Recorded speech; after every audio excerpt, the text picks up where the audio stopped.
الحمد لله وكفى وسلام على عباده الذين اصطفى أما بعد فأعوذ بالله من الشيطان الرجيم بسم الله الرحمن الرحيم والذين جاهدوا فينا لنهدينهم سبلنا وإن الله لمع المحسنين صدق الله العظيم۔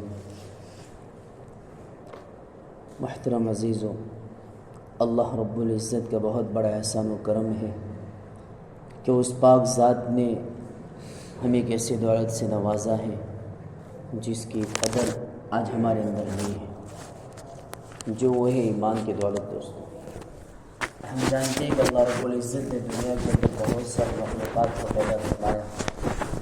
ان مخلوقات میں سے اللہ پاک نے ہمیں چن کر ایک ایمان کی دولت سے نوازا۔ دوستوں، ایمان کی قدر ان صحابہ کرام سے جا کر پوچھو کہ جن صحابہ کرام نے اس ایمان کے پیچھے اپنے گھر والوں کو چھوڑ کر اس ایمان کی خاطر اپنے جان کو قربان کر دیا تھا۔ دوستوں، نئی نویلی دلہن کو چھوڑ دیا تھا۔ دوستوں، کیوں چھوڑا تھا؟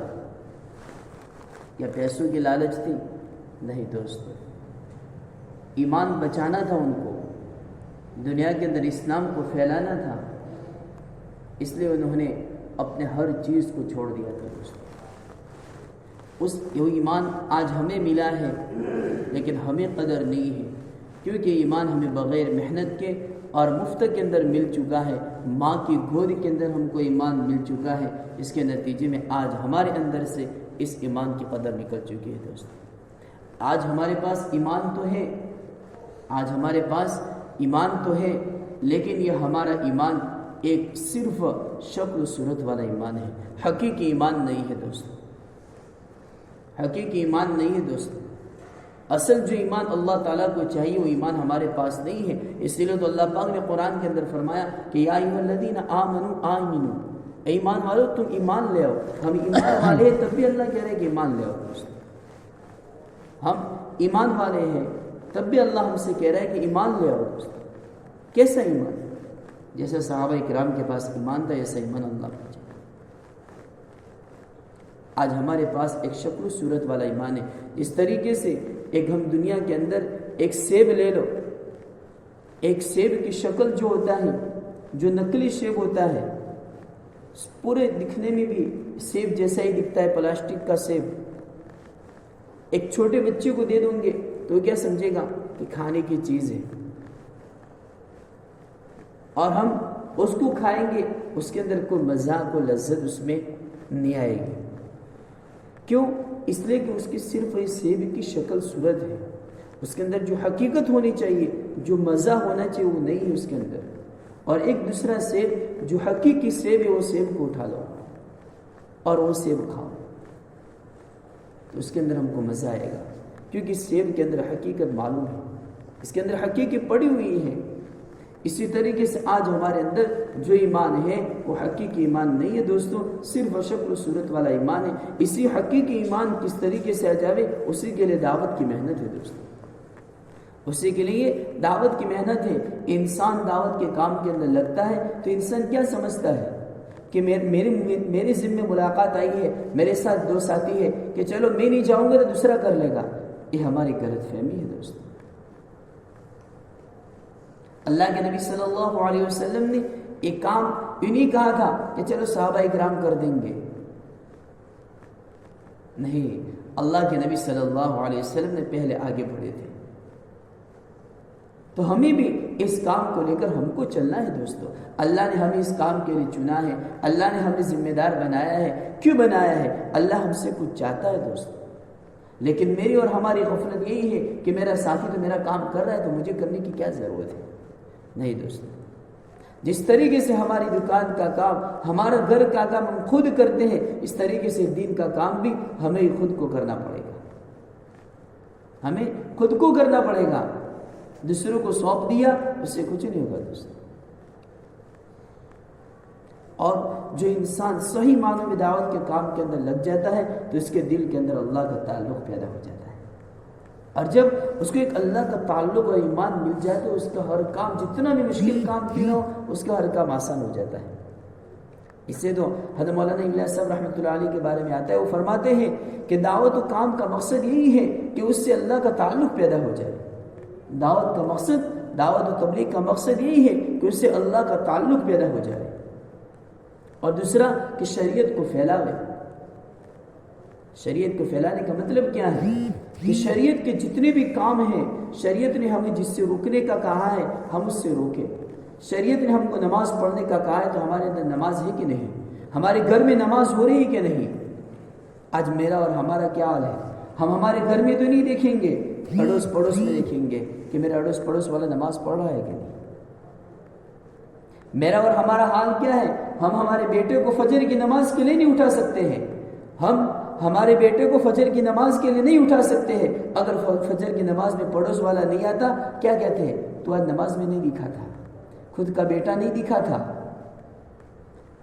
اللہ نے قرآن کے اندر کیا کہا؟ یا ایھا الذین آمنوا قوا انفسکم واہلیکم نارا، ایمان والو تم اپنی ذات کو بھی جہنم کی آگ سے بچاؤ اور اپنے گھر والوں کو بھی بچاؤ۔ پہلے اپنی ذات کہاں، پھر اپنے گھر والوں کو کہا ہے دوستوں۔ اس لیے ہمیں ہمارے اولادوں کی بھی فکر کرنی ہے، ہمارے گھر والوں کی بھی فکر کرنی ہے، ہمارے گھروں کے اندر نمازوں کو زندہ کرنا ہے۔ آج ہم لوگوں نے نمازوں کو چھوڑ دیا، جس کے نتیجے میں ہمارے گھروں میں سے برکتیں چلی گئی دوست۔ آج ہم نے نمازوں کو چھوڑا تو ہمارے گھروں میں سے برکتیں چلی گئی۔ آج ہم نے گھروں کے اندر سے قرآن کی تلاوت کو چھوڑ دیا، اللہ نے برکتوں کو اٹھا دیا۔ آج ہماری زندگی کے اندر سے سنتوں کو ہم نے چھوڑ دیا، جس کے نتیجے میں اللہ نے ہمارے اندر سے برکتوں کو اٹھا دیا۔ لوگ کہتے ہیں کہ سنتوں پر عمل کرنا کتنا مشکل ہے۔ حضرت حاجی انعام الحسن صاحب رحمۃ اللہ علیہ کے بارے میں آتا ہے، وہ فرماتے ہیں کہ لوگ یہ سمجھ رہے ہیں کہ سنت پر عمل کرنا بہت مشکل ہے، لیکن وہ فرماتے ہیں کہ سنت پر عمل کرنا آسان ہے۔ کیسے؟ انہوں نے بتایا کہ جو کام تم کرو اس کو سنت کے مطابق کرو، جو کام تم کرو اس کو سنت کے مطابق کرو۔ وضو کر رہے تو سنت کے مطابق وضو کرو، کوئی اس کے لیے تو الگ سے ٹائم نہیں نکالنا پڑے گا ہم کو کہ چلو مجھے سنت کے مطابق وضو کرنا ہے تو میں الگ سے ٹائم لوں، مجھے سنت کے مطابق کھانا کھانا ہے تو میں الگ سے ٹائم لوں۔ ایسا نہیں ہے۔ اس لیے حاجی صاحب فرمایا کرتے ہیں کہ جو بھی کام کرو اس کو سنت کے مطابق کرو، اور جب ہماری زندگی کے اندر سنتیں پیدا ہو جائے گی، ہمارے گھروں کے اندر برکتیں شروع ہو جائے گی، ہمارے اندر سے بیماریاں ختم ہو جائیں گی۔ اور صحابہ اکرام جیسے زندگی ہمارے اندر گزارنی ہے دوستو۔ صحابہ اکرام کی نمازوں کا کیا حال تھا اور آج ہماری نمازوں کا کیا حال ہے دوستو۔ آج نماز کے اندر ایک مچھر بیٹھ جاتا ہے تو ادھر سے ادھر ہاتھ ہو جاتا ہے، اور صحابہ کا تیر پر تیر لگتے تھے لیکن نماز سے آگے نہیں ہٹتے تھے دوستو۔ یہ صحابہ کی نماز تھی دوستو۔ یہ ہماری غلط فہمی ہے کہ وہ تو صحابہ تھے، کیا وہ انسان نہیں تھے؟ کیا وہ اللہ کے بندے نہیں تھے؟ ہم بھی انسان ہیں، ہم بھی اللہ کے بندے ہیں۔ کیا ہم اللہ سے مانگیں گے تو اللہ ہم کو نماز میں خوشو خضو نہیں دے گا؟ اللہ بے شک دے گا دوستو۔ لیکن آج ہم لوگوں نے صرف دعوت کے کام کو اتنا سمجھ لیا ہے کہ صرف یا مشورے کے اندر بیٹھو، یہاں سے باہر گئے کیا ہوا کچھ نہیں، کس کی ملاقات کی کچھ نہیں۔ نہیں میرے بھائی، وہ کام نہیں ہے۔ اصل کام تو یہ ہے کہ ہم نے جس کی ملاقات ہمارے ذمہ آئی ہے اس کی ملاقات کرنے سے پہلے اللہ سے دعا کرو کہ اللہ میں جا تو رہا ہوں تو اس کے لیے میری مدد کرنا، اس کے لیے میری مدد کرنا، اللہ سے مدد مانگتے ہوئے جاؤ۔ یہ تو ملاقات ذمے میں آئی، راستے میں جاتے جاتے غیبتیں کریں گے، ارے وہ تو ایسا ہے، وہ تو ایسا ہے، بات مانے گا ہماری؟ ہم کو تو اللہ کی بات سنانی ہے، ہم کو تو دین کی بات سنانی ہے دوستو۔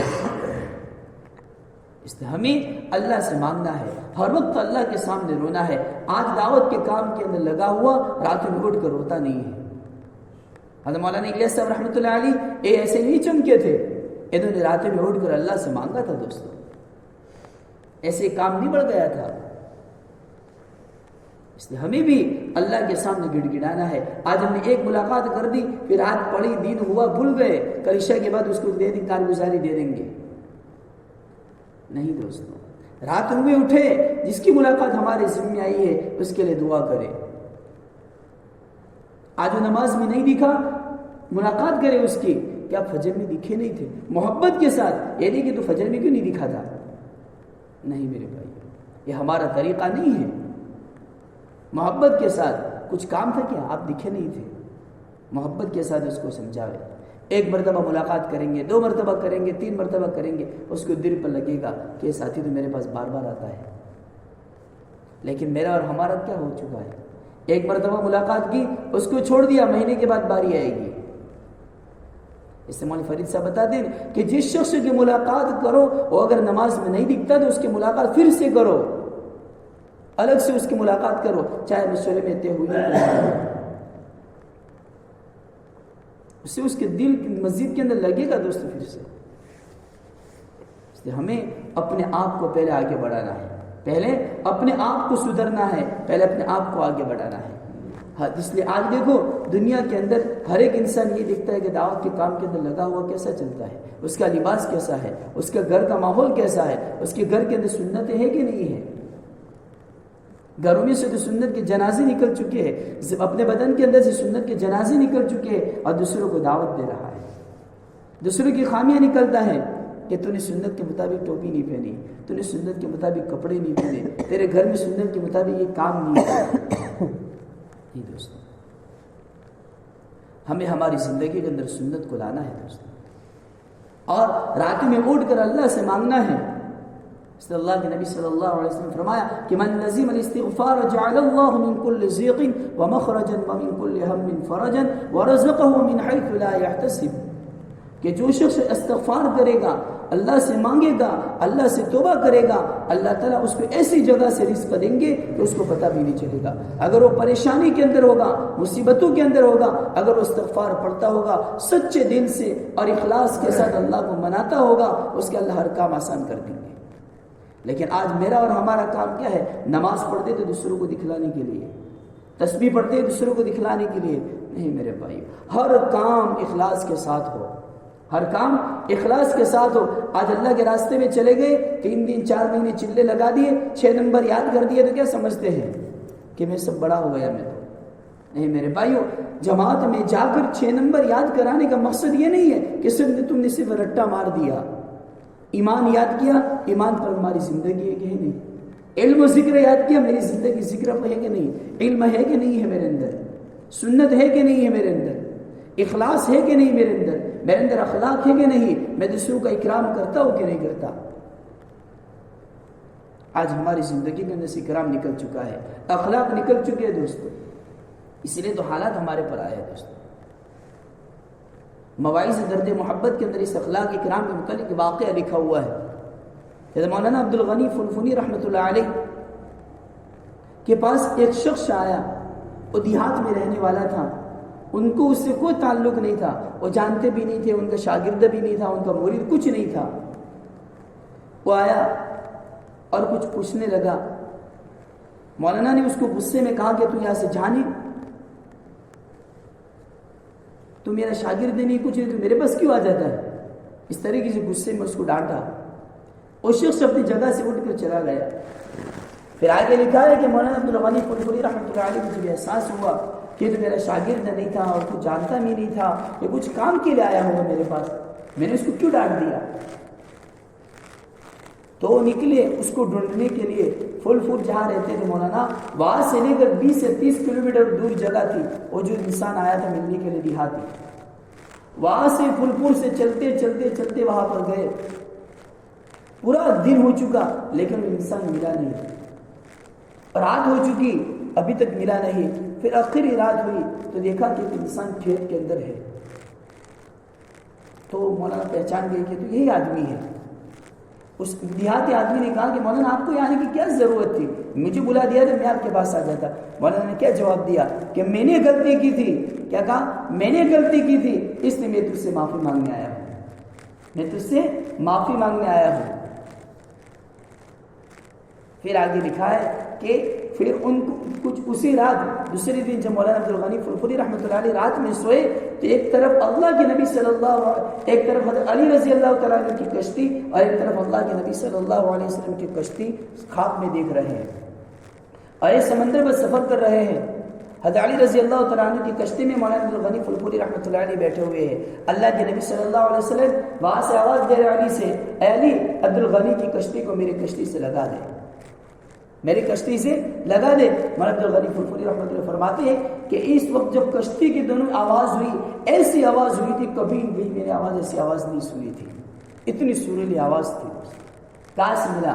یہ اخلاق اور اکرام سے ملا دوست۔ آج ہمارا کیا حال ہے؟ ہمارا گھر کے اندر اکرام نہیں ہے، آج ہمارے گھروں کے اندر اکرام نہیں ہے۔ اس لیے میرے بھائیو ان 6 نمبر کی زندگی ہمارے اندر کس طریقے سے آ جاوے، ایک 6 نمبر ہماری زندگی کس طریقے سے آ جاوے، اسی کے لیے میرے بھائی انسان کو اللہ کے راستے میں بھیجا جاتا ہے، اسی کے لیے اللہ کے راستے میں بھیجا جاتا ہے تاکہ انسان وہاں جا کر 6 نمبر یاد کر کے اپنی زندگی کے اندر لاوے، اپنی زندگی کے اندر لاوے، تاکہ اس کی زندگی کے اندر آئیں گے تو اس کے بچوں کے اندر بھی آئیں گے، اس کے اولاد، اس کے سب اس کے ماں باپ، اس کے خاندان کے اندر بھی آئیں گے۔ اسی لیے میرے بھائی بتاؤ، اللہ کے راستے میں جانے کے لیے کون سا بھی تیار ہے؟